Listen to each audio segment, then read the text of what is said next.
Do you want to create realistic AI photos like this in your smartphone? Then this video is for you. Hello everyone, I believe you are doing great. I'm fine as well. In this video, I will let you know how you can generate realistic AI photos with one tool. So let's start the video. So friends, first of all, you have to install Grok AI app. I have already installed my Grok AI app. You have to open the Grok AI.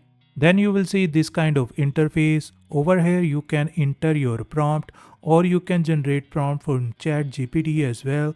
I am using ChatGPT prompt to generate image. So this is the prompt. I will copy this prompt. Here we go. Now I will go to Grok AI again and I will paste that prompt over here, and then you will see the arrow option. Click on arrow. Here we go.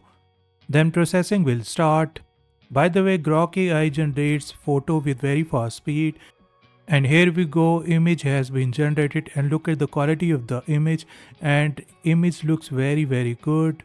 You can download these images in your device and use these images on your social media platform. So friends, this is how you can generate AI photos with Grok AI. I believe you learned something new from my video. If you like the video, smash the like button. Subscribe my channel for more videos like this. Take care. Bye bye.